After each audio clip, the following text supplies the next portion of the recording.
Iran आणि America यांचा संघर्ष आता टोकाला पोहोचला आहे. या युद्धाचा फटका अनेक देशांना बसत आहे. यामुळे LPG गॅसच्या किमतीत मोठी वाढ भारतात करण्यात आली.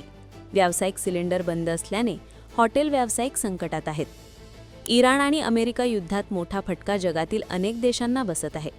महत्त्वाचा सागरी मार्ग इराणकडून बंद करण्यात आला. भारताला LPG गॅसचा ज्या मार्गाने पुरवठा होतो तोच मार्ग बंद झाल्याने भारतात गॅसचा मोठा तुटवडा निर्माण झाला. व्यावसायिक गॅस सिलेंडर मिळणे सध्या पूर्णपणे बंद आहे. यामुळे अनेक हॉटेल चालकांपुढे मोठे संकट आहे. इराण आणि अमेरिका युद्धाच्या पार्श्वभूमीवर 60 रुपयांनी घरगुती गॅस सिलेंडरच्या भावात वाढ करण्यात आली होती. त्यानंतर आता LPG रिक्षांच्या इंधन दरात एकाच दिवसात 13 रुपयांची वाढ झाली. 62 रुपये प्रति लिटर मिळणारा गॅस आता 75 रुपयांवर पोहोचला आहे. अनेक देशांनी झालेल्या नुकसानानंतर तेल रिफायनरी बंद करण्याचा निर्णय घेतला. राज्यातील प्रमुख देवस्थानांना देखील गॅस तुटवड्याचा फटका बसताना दिसत आहे. अमेरिका आणि इराण युद्धाचा इतका जास्त फटका बसेल याचा कोणी विचारही केला नव्हता.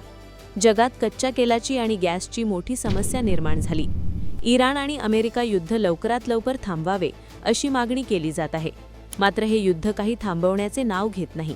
उलट इराणकडून महत्त्वाचा समुद्री मार्ग बंद करण्यात आल्याने इराणवर अजून घातक हल्ले अमेरिका करताना दिसत आहे. पुढील काही आठवडे हे युद्ध सुरू राहण्याचे संकेत आहेत. या युद्धामुळे जगातील तेलाच्या किमती अस्थिर झाल्याचे बघायला मिळत आहे.